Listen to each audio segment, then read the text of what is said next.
Parliament debates new natural resources fund. US-based Guyanese charged for smuggling birds. Man wanted for Christmas Eve murder. And bicycle undervaluing Demerara boat.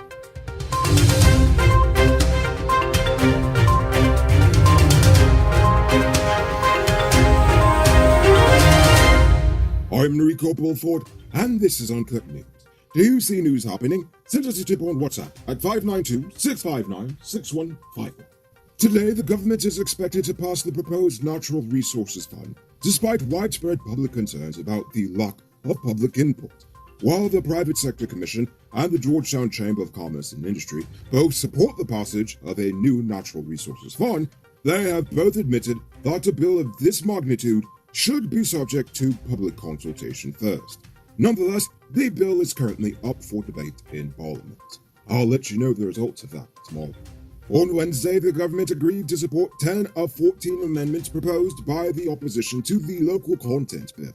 Minister of Natural Resources Vikram Barrett said the government did not find favour with all the amendments proposed, such as the ones related to the definition of citizenship, as well as ones that sought to reduce the powers of the president under the bill, obviously. But the government has agreed to allow a member of parliament from the opposition side to sit on an interagency advisory committee just so they can feel special. They also declared that the law can be adjusted in the future in order to reach intended economic targets. A 25-year-old mentally ill man was arrested yesterday after he reportedly stole someone's vehicle from in front of their house in Bushy Park, East Bank, Essequibo. According to the victim, he left his engine running while he ran upstairs to get something, only to find his car gone minutes later. The cops found the vehicle a short while later in front of the mentally ill carjacker's home in Virgin Nugent. When they asked him about the car, the young man readily admitted to stealing it and was promptly arrested. Oh my, I hope he gets him out. Last night, a 25-year-old taxi driver caught one of the three males who robbed him at Duncan Street, Sisters Village, West Bank, Demerara. The cops say that the three got into the vehicle at Stanleytown pretending to be customers. Along the way, one of the three pulled out a knife and told him to drive to Duncan Street, before robbing him of $27,000 and one wristwatch. The victim gave chase behind them and actually managed to apprehend one of the suspects, a 16-year-old of Canal No. 2, West Bank, Demerara. He only had $8,360 in cash on him. Nevertheless, he took the teen to the police station. The other two are still on the run. I wonder if he took that money. I'll admit it, I'd probably take it from him too, just for putting me through all that trouble. Now it's time to tell you about Best Buy's car of the day. Currently on sale is his 2011 Subaru Forester XT. It comes with all-wheel drive, driving mode, Bluetooth, mud rims, new tires, TV, CD, stereo, reverse camera, rear spoiler, and much, much more. Buy cash for $4.7 million. Or pay down as low as $940,000 down with around $106,500 monthly for 4 years, and it is yours. Call or WhatsApp 662-0844 for more info. Or visit the showrooms at Lot 171 Peter Street, Queenstown, or Lot 2 Lamar Street, and tell them Enrico sent you for this sweet day. A court in New York has officially charged US-based Guyanese Joel Passard for attempting to smuggle birds into the States.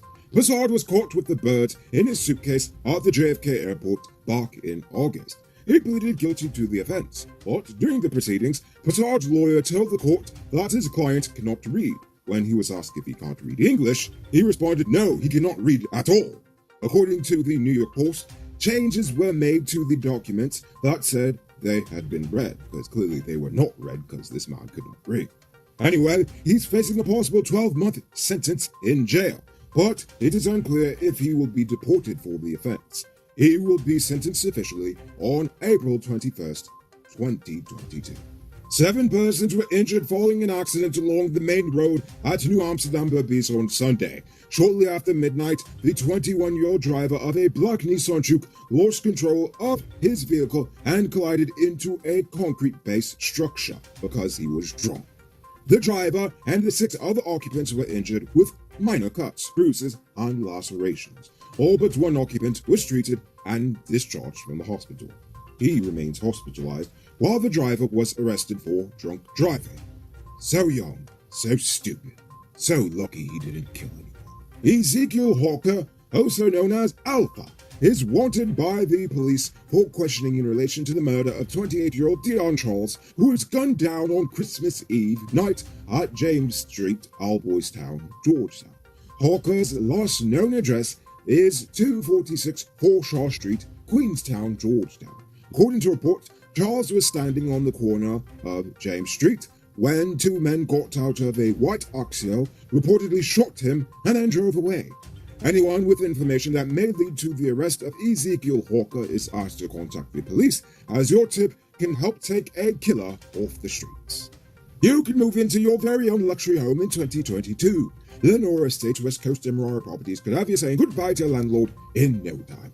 Call or WhatsApp 592-618-5702 and ask about in-house financing. It's now time for today's Run Report. Today, the nation recorded 87 new cases. There are now 1,051 persons dead, 6 in the ICU, and 604 in home isolation. And the total number of confirmed cases around the nation now stands at 39,238. So please, people, wash your hands frequently. Avoid touching your nose and mouth and mask up before you leave the house. When you do leave home, try to avoid enclosed spaces and large crowds. And remember to give 6 meters space between you and others. Well, it seems like the vacation at the Ministry of Health has continued, because yet again, there is no vaccine update for today. And now for our stupid news of the day. You know what I think is stupid? The current state of the sugar industry in Guyana. The government has had many chances to improve the state of the industry over the past 5 decades, but it doesn't seem like there has ever been any political will to make sense of the bloated, corrupted entity called Kaisuko. Honestly, they should have settled it years ago. But I have noticed there is only the desire to keep the dying relic of the past on life support using your taxpayer dollars. Now, there is no serious move towards mechanizing the industry, nor was there ever, and training the workers. Because last time I checked, the men out there are still cutting cane by hand and pitching it into punts like it's 1852. If you don't change with the times, then you get left behind. That is a fact of life. But here we are in 2021, and Jagdio is now admitting that he has absolutely no idea when the sugar industry would be made profitable again. He's now talking of diversifying the industry. Fair enough. But honestly, diversification should have been done in 2007 when the EU extended their preferential sugar purchases from Guyana for 10 years, which ended in 2017. Up until that point, the EU was the single largest purchaser of Guyanese sugar exported per year. Prior to that, they gave the government 136 million euros to help us transition to another system. But instead of doing that, the government just borrowed $187 million for Skeldon, and, well, yeah, you see how that turned out. So, instead of trying to focus on building Skeldon with the hope of bringing down the cost of production, they should have seriously gone into other cash crops like hemp or even cotton. As for the sugar itself, the government should sell it cheap locally, but register it for a protected designation of origin for our sugar. Demerara Gold is known almost worldwide, and of course, it's that same sugar that makes the international award-winning rum El Dorado. Since this government is serious about throwing money at Kaisuko, why not fire all the ineffective management and replace them with people who make a reasonable salary and then give the workers out in the field an actual raise? These are just a few simple suggestions, but what I'm trying to say is that I know the government is desperate to make money, but in the process we are selling ourselves short. And if you ask me, selling yourself short for a quick dollar is pretty stupid. And now for some good news. There is a half-price sale on the Digicel DL3 Pro Plus smartphone. Visit Cellular Plus Digicel stores in the City Mall, Starbucks Square, Richard and Lightstreet, Massey Store at Movietown, or Providence, and upgrade to a smartphone for just $13,750. Moving on to Uncut News, Views Poll Question of the Day. Every day we pose a question about current events in Guyana, the region, the diaspora, and how you feel it relates to us. So, you give your responses, and we'll read the best ones in the following episode. Yesterday's question was about the oil fund bill. Should more time be given to debate it for the public, or should it go full steam ahead? Our Seaview Farm says, if both sides of the government are corrupt and can't be trusted, who then should the average Guyanese trust? Yourself. and each other, honestly. Do we trust the devil we know or the devil we don't know? If the bill is passed and by next year it's not meeting its intended purpose, then amend it and make it better. We the people are the government, yet we behave so helpless. Exactly. This is why I believe in pressuring your government, no matter who they are or who you support. They are there to serve you and not the other way around, so don't be scared of them. Tao Seti says, serious legislation like this shouldn't be a simple majority. It should be something like 3/5 majority for all that oil legislation. Indeed, I agree. Laura Mipsum says, the people must be heard. If not, the government is no more than an elected dictatorship. See? You're getting somewhere with that. And finally, King Tut says, this government doesn't care what the people say, much less think. They will take the money regardless. I pity the people living in hardship under this government. The rich will get richer, and the poor people will suffer much more. Indeed. So, before we get to tonight's question, you there, Mr. Truckman, get all your high-quality truck parts at 5 to 15% off during the Christmas season. Nice up your truck and get it ready for work in 2022. Visit Powered Automotive Truck Spares and Engine Parts at 1161 EE Eccles. They are the biggest truck parts store in Guyana with a wide variety of parts and exceptional customer service. Call or WhatsApp 697-0171. So for tonight's question, I like Tao Seti's suggestion about parliamentary majorities. So I want to know, should they raise the number to a 3/5 majority in order to pass any bill in Parliament into a law, not just this natural resources fund?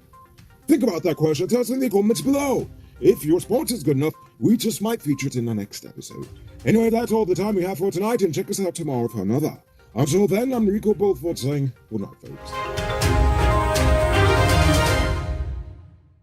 Hey Uncut News viewers, thanks for watching. You can subscribe by clicking on this button over here, or click over there for more news. You can also drop a comment to let me know if you've made it to the end of the video.